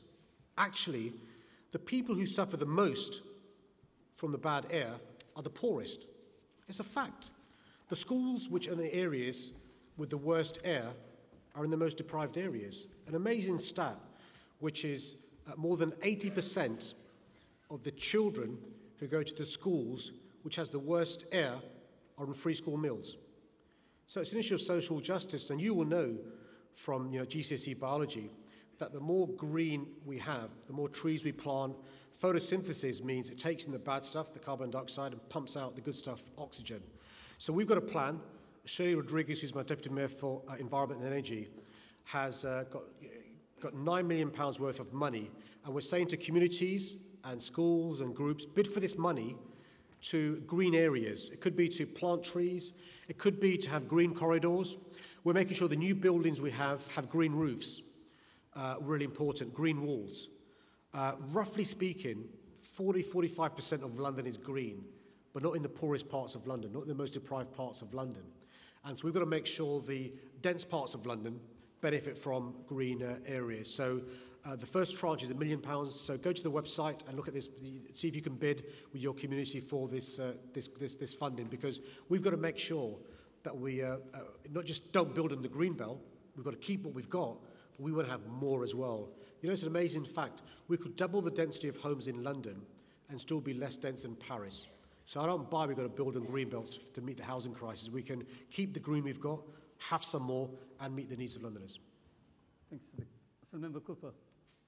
Thanks very much, Chair, and thank you very much, Mayor, for asking me to come in on this. We did a look in the Environment Committee, which I chair, at plastic bottles. We did a whole meeting on this, and we took a lot of really, really worrying evidence. It is an absolute plague, and it's now getting a lot of media attention. It's really destroying our oceans. 75% of the fish in the River Thames are full of plastic.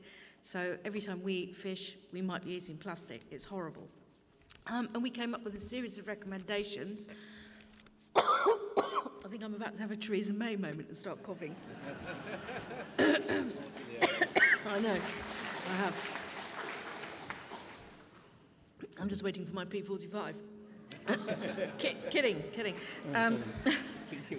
So we came up with a series of recommendations, and the Mayor's right. This wasn't something that was originally in his manifesto before he was elected. But if you go and check out the draft environment strategy, which you can still comment on until the 17th of this month, the 17th of November, it now mentions plastic bottles. And that is a direct result of the work that we did in our committee. And the recommendations included having a look at whether or not a deposit return scheme would work so that people take bottles back.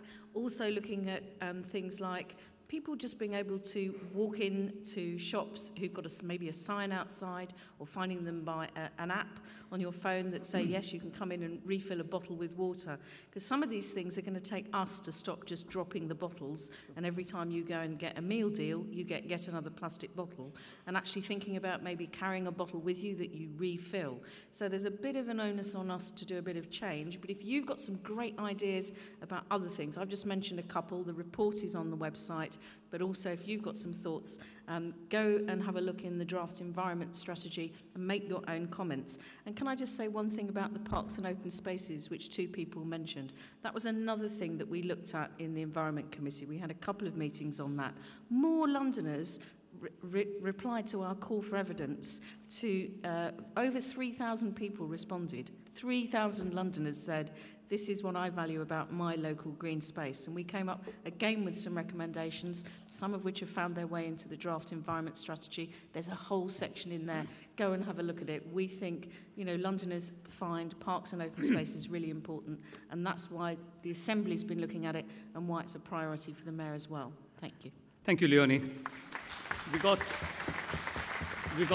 just over half an hour to go through two sections. The next one, section 4, is on housing. So again, questions, 3 questions at a time. I'll take the gentleman in the third row. Microphone number 4.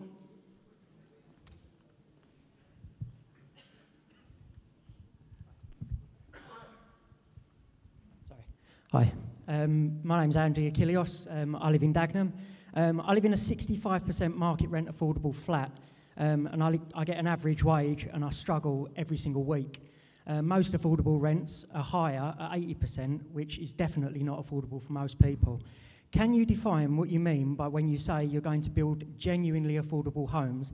And do you agree that the way to fix the housing crisis is to build more council housing at social rents to put an end to the social cleansing that's happening in our city?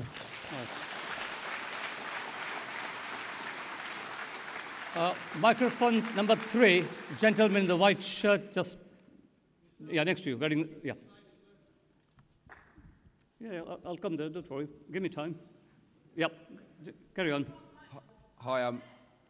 Hi, I'm Mark. I live in the borough and I work in Newham. Will a blanket policy to force developers to have 30% affordable homes actually work, or will it increase gentrification and lead to businesses, the developers actually just taking their business overseas? Yeah, and the woman in the second row, just the front, microphone number 4.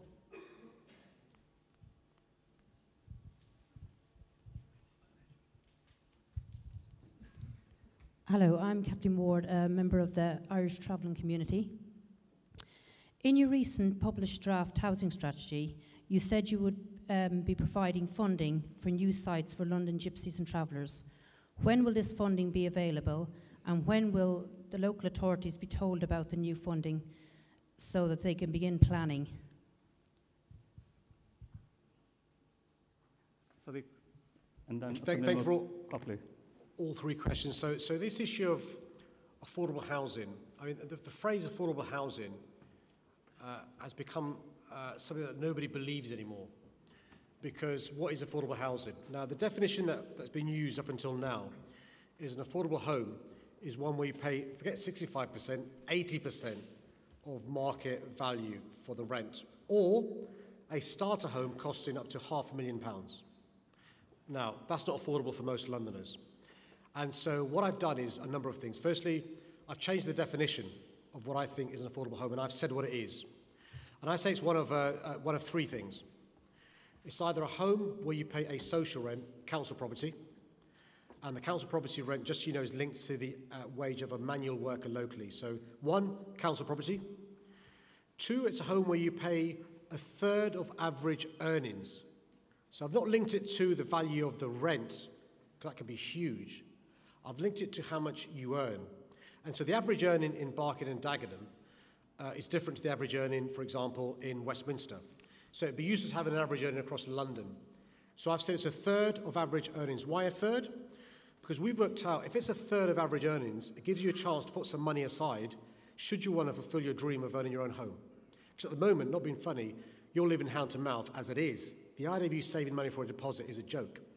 Unless you've got bank of mum and dad, or, you know, God forbid somebody passes away and leaves you a lot of dosh.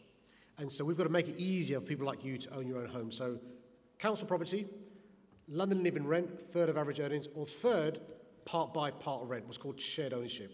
We've got to make it easier to part buy, part rent. So that's what I mean by affordable housing. It's not the old dodgy definition. I've got a new definition. But the second point is this, and it's linked to the question asked by the gentleman at the back.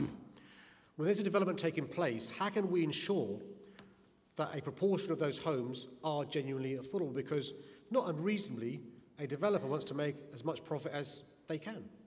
Who can blame them? Well, I tell you what I say to them. I say, look, I don't mind you making a profit. I don't begrudge you. But the condition of you getting permission to build, for example, 100 homes is I want a significant proportion to be affordable. I'm going to publish next month a draft London plan. My long-term target is half of all new homes to be genuinely affordable.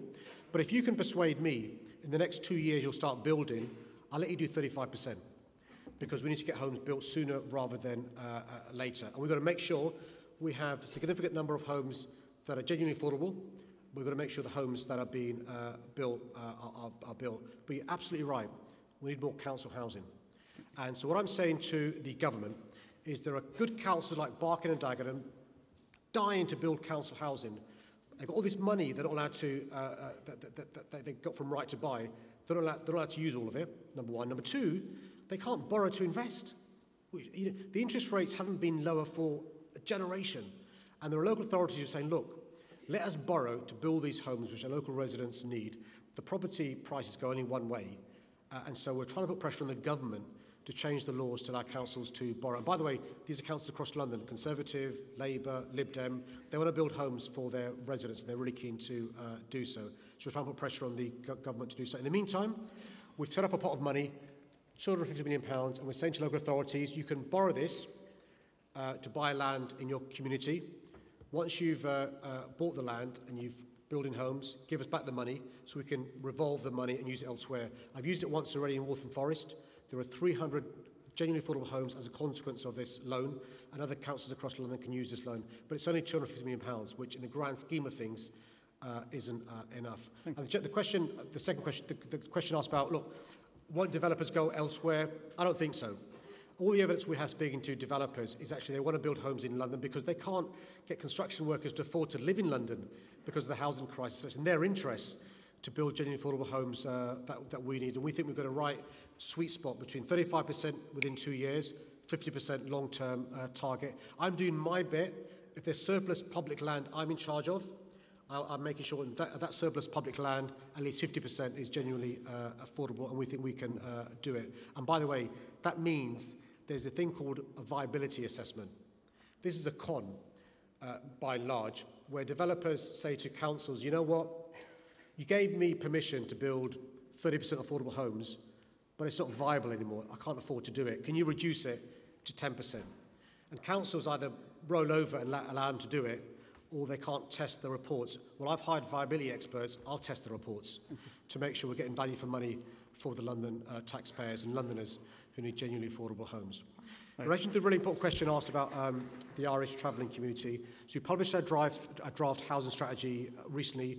The consultation ends very shortly, and then councils can make submissions to bid for the money. They can get in touch with us now. So if you know a council that's interested in interested in having a site locally, get in touch with us, and we can look into it as well. Because it's really important that we give dignity to people who, in the travelling community. Some good councils want to have lawful sites to have homes built on those sites for the travelling community. So if you've got a local authority, let them know that we're ready to take interest now, and we'll make sure that we help them in relation to having sites for the various communities of London.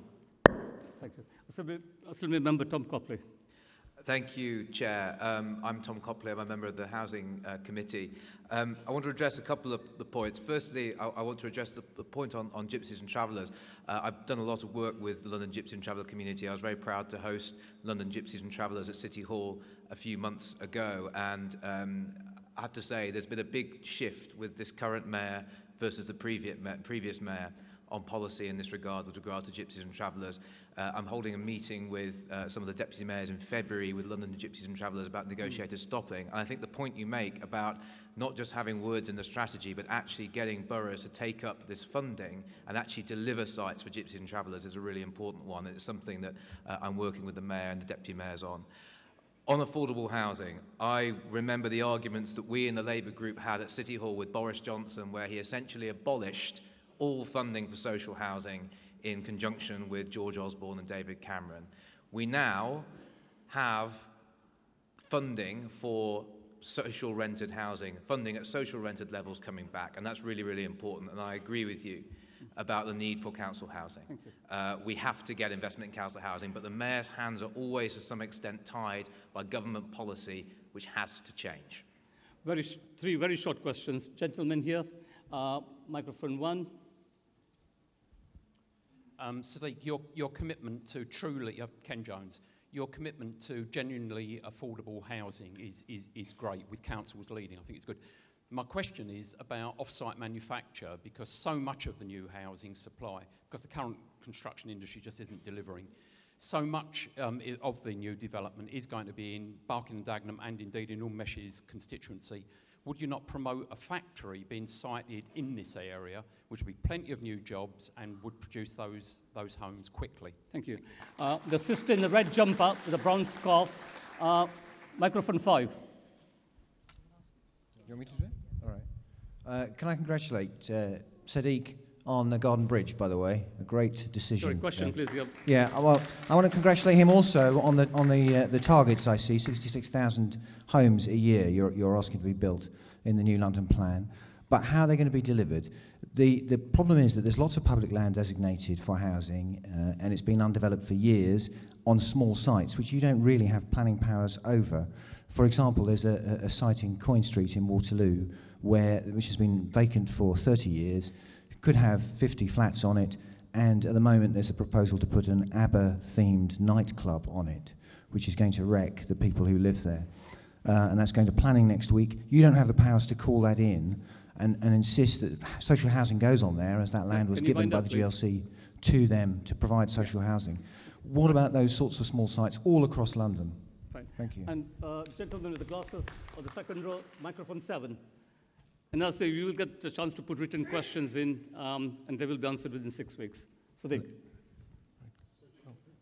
Yeah, 3. Oh, sorry, third one. Sorry. Okay. Brief question. Sadiq, welcome, and welcome to our London Assembly members. I understand that Transport for London has a lot of land available, quite a few thousand acres or more. So why not make that available to the London Community Land Trust so that that enables them to build houses which are really, really affordable? Thank you. Yeah, Sadiq, and then Assembly member Bob. The question about off-site manufacturing is a really important one. Assemblymember Nikki Gavron has done a huge amount of work in this area, and she's persuaded my Deputy Mayor James Murray and myself how actually this is an opportunity, not simply to accelerate house building in London, not only to create the jobs that you're talking about, but actually one of the things we can do is to attract more diversity in the construction sector is by making it more attractive, and the prefab stuff, the modular stuff is really exciting here. So we're happy to speak to businesses that are interested in doing this. Hopefully they can be in London. I think the reality at the moment is it's not developed in London. There are businesses outside of London. You know, we shouldn't be precious. Wherever the businesses are, we'll support them and stuff. But this is potentially really, really exciting going forward. By the way, particularly bearing in mind that some of the construction expertise will leave because of Brexit and stuff. Something like, 30-40% are EU citizens. Even more reason for us to have homegrown companies making this stuff. The 66,000 is the needs we have as a growing city. It's, there are different arguments as to what the needs are. Some say 60, some say 72. We've come out with 66,000. The reality is, roughly speaking, we're only building 30,000 homes each year, and most of those aren't affordable. So we've got to build more homes, and they've got to be affordable. I think we can meet 66,000 if we have support from government. The number of things the government can do to help us. For example, if they increase the investment we get as a city to build affordable homes, we can make some progress. The amount of money given to affordable homes in 2009, 2010 was about £2.7 billion. Each year it's now 0.5 billion. It's better than it was in the last 2 or 3 years, but we could do with some more investment from central government. The ability to borrow to invest that councils need, really important. Changing the rules around compulsory purchase orders for the sites you refer to is really important. That's one of the reasons why I've got this revolving fund to help councils with the small sites, because the small sites is more realistic for the council to use. One of the things we're lobbying the government for is use it or lose it. So my 2-year incentive that I referred to was to developers, and it's basically a use it or lose it way in relation to permission for 35%, because if you don't build within 2 years, when you come back after 2 years, I won't say 35%, I'll say 50%.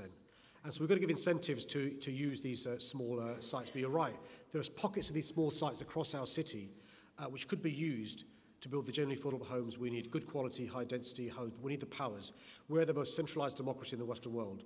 We need more devolution to the City Hall, but also to the local authorities across London. And by the way, the value of the land should be existing value, not speculative value going forward. Really, really important. So there are lots of surplus public land in TfL. What we've done is accelerate some of this surplus public land going forward. There's a car park around City Hall, which has been sitting empty for the last 7-8 years. We've brought that forward to build genuinely affordable homes. One of the challenges is some of this land is quite difficult to build on. It could be next to a station, it could be contaminated, and it costs money to make it accessible to housing. We are doing stuff to help Community Land Trust, by the way. So the draft housing strategy has got ideas about how we help Community Land Trust. We set up a hub to give the expertise advice we need. I was very excited when I met London citizens a couple of years ago with the one Community Land Trust there is. We need to do much more. We need to think about ways of scaling that up going forward. With the TfL surplus land, the realistic short-term offer is joint ventures, working with, could be Community Land Trust, it could be a developer, to start building on this land. But you're right, there's surplus public land. We've got to make it available to all the homes we need. Thank you. Assembly Member Boff, did you wish to come in? And if you can be as brief as possible. Yes, thank you very much. With regard to the Community Land Trusts, actually the Housing Committee's report on TfL recommended most strongly that the TfL should be looking towards liberating those tiny bits of land that TfL own that aren't of interest to the big developers. Because we think at the moment they have a way of talking to the Bellway homes and the big developers, but they've got no way of talking to Bob the Builder, who might want to build 3 or 4 homes. And we identified that as a weakness in the TfL model, and we're looking to see ways in which they can do that. There's a problem here, however, on housing. The Mayor continually goes on about percentages of housing without going on about global numbers. And I sometimes think that if he only built 2 houses and one of them was affordable, he will think he's been a success.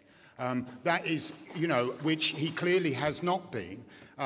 In his manifesto, the Mayor clearly said that in every year of his mayoralty, there will be more homes built. Not after a little while, not after a wait of 3 or 4 years, every single year. This year, he built 20% less than his predecessor. This year, he built no social homes. This year, he built far fewer affordable homes than his predecessor. The fact is, the direction is going downwards, not up. And the Mayor is distracting you about this by going on percentage of affordability. The reason for the affordability crisis in London is because we're not building enough homes. And that means numbers, you made your point. Thank you very much. Percentages. Moving on. You cannot live in a percentage. Sorry, I don't wish to interrupt you, Andrew, but we've got to be out of the hall by 9. There's 15 minutes. I'm now moving to the last section, growing London's economy, which to you and me is jobs, skills, training, and more money in your pocket. So 3 questions. Sister here at the front. Well, I did bring in people from there, so if you don't like it, sorry, I do apologize, but I can't please everyone. Can you sit down, please? Can you sit down? Move on. Carry on with your question. Carry on. Can you sit down? I'm giving you a warning. Please sit down. Can you get on with the question?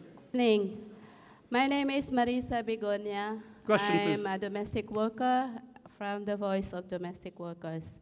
Migrant domestic workers are very important in London's economy. By taking care of families, children, the elderly, and the households, we enable other work sectors to be productive. Currently, migrant domestic workers are allowed to change employer within 6 months following their visa entry clearance. And to claim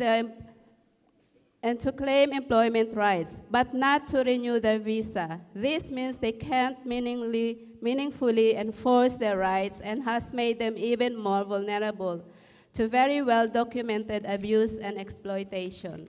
The loss of revenue to the UK has been calculated as 18,827,280 plus the loss of tax and national insurance. But it is the human cost that is so high. Our question is, can the Mayor of London act to protect migrant domestic workers and to make sure their right to remain and their right to work are restored? Thank you. I'm sorry to interrupt you, but okay. Gentleman with the baseball cap, microphone 7. My question is to Mayor and everybody else here. I can assume majority of people, their own cars here. They're always been punished. Isn't it time the manufacturers been punished because they're producing such a bad engines? That's my question. I'm going to look for a woman's. Well, the gentleman with the tie. Microphone 6. Hi, my name is George. I'm representing on behalf of the Latin American community and Spanish speaking. Welcome. I want to congratulate the Mayor and the London Assembly for help to the Latin community. My question is, some people from our community is living in poor condition. With that 2 people in 1 room. Get to the question, please. Yeah, what we need to do is improve housing for all people from different backgrounds. That's it. Thank you. Mr. Mayor. Firstly, can I just deal with an issue that's really important in relation to the housing crisis, which is, listen, we've had 8 years of a Tory mayor, 7 years of a Tory government. I'm not going to be lectured by a Tory about the housing crisis.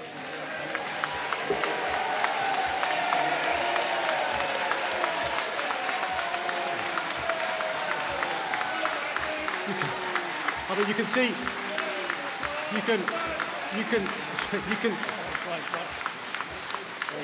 see, we are running short of time. You can see why I call him. I mean, I think, Andrew, for goodness sake, pot kettle black. Right, no, come on. Andrew, Sadiq, carry on. Sadiq, please carry on. And he said it with a straight face. But anyway, let's deal with the important questions raised by important people. First question in relation to migrant workers. This is a really important issue about dignity, about treating people with respect. And one of the things that Janet Arnold has been pushing me on is in relation to how we use the Modern Slavery Act in relation to vulnerable Londoners. And by the way, you are a Londoner who contributes so much to our economy and to our city. And with the issue of, tied visas and the vulnerability that you have and the abuse that you suffer, but also the important work you do with social care and looking after Londoners, we need to think about how we give you dignity but protect your rights. And what Jeanette's been doing with Sophie Linden, my Deputy Mayor for Policing and Crime, is being innovative about how we use the legislation to help vulnerable people. And one of it is access. Some people who are vulnerable don't know how to use the agencies, don't know how to get assistance, and we've got to go to you. We can't assume that everyone is articulate and knows how to use the services, and we're thinking of ways how we can provide services to you to stop you being abused. And that links on to the second question, actually, about abuse. So let me tell you about car manufacturers.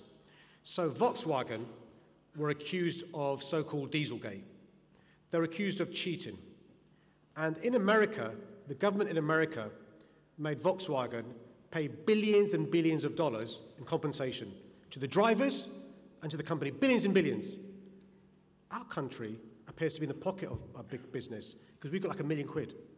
And my message to the government is, why don't you stand up for the ordinary Joe to the big business rather than being scared of big business? So I wrote to Volkswagen, I called Volkswagen and I said, look, why aren't you doing much more to those Londoners who bought vehicles innocently?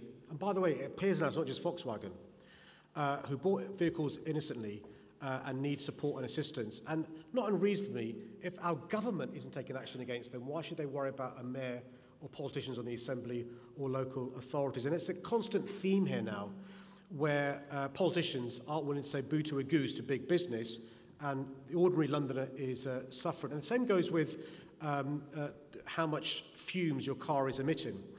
Frankly speaking, you can't believe the information you're given by the manufacturer in relation to whether your car is a clean car, what the NOx levels are, what the particulate matters are.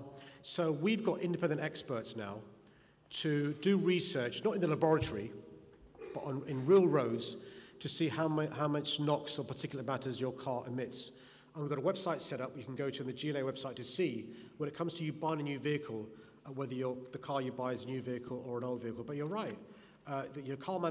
People who drive cars have a situation where the road tax you pay doesn't stay in London, but also the manufacturers appear to be cutting corners in this country. By the way, Germany has also got compensation from these car manufacturers. So has America.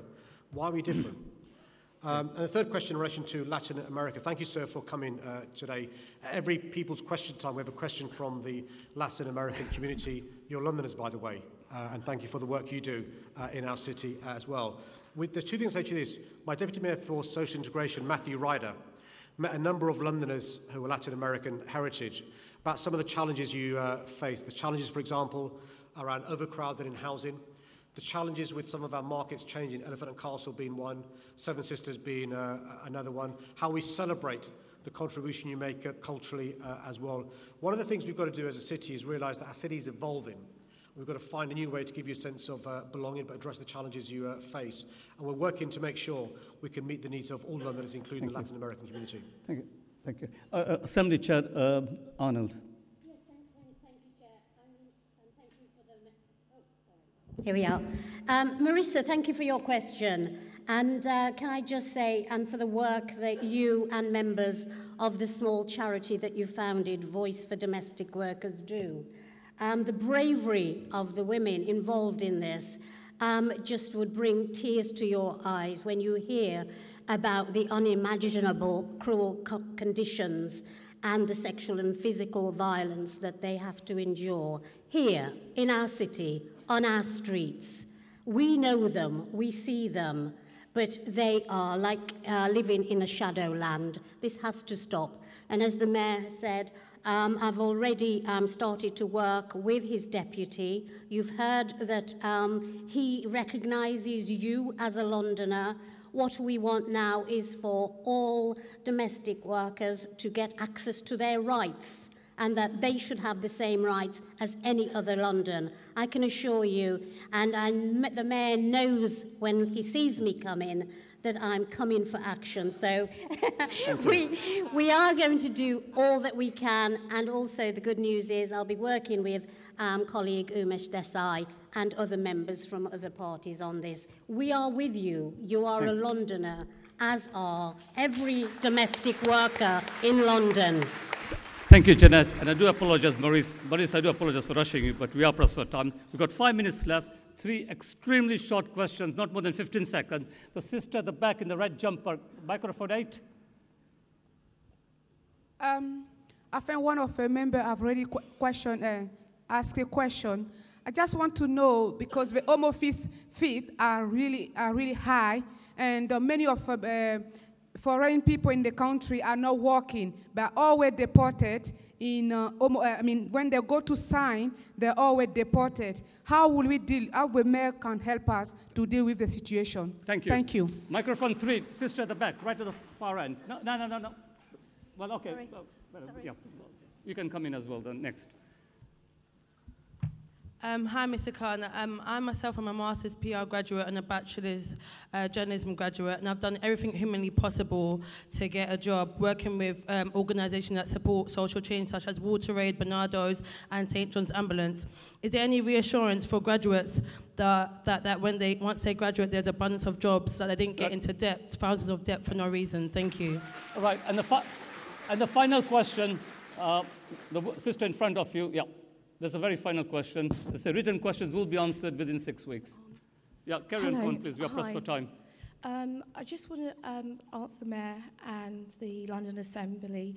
The local Huggett Centre and the East London rape crisis is the only place providing support for local victims and survivors of rape and sexual assault, while being failed by the Metropolitan Police. There needs to be more centres and support for these group and survivors and victims, please. That's your question. Thank you. Thank you.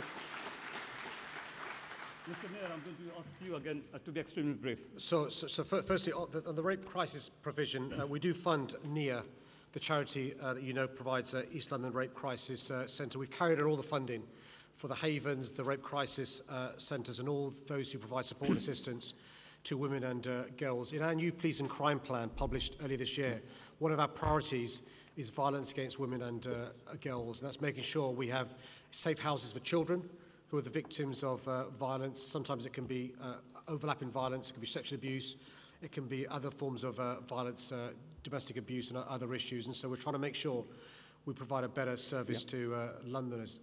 Her Majesty's inspection inspected the Met Police and gave a withering report how poor the quality of service girls and women receive is, and we're determined to tackle that. And Sophie Linden, my Deputy Mayor, takes it very, very seriously.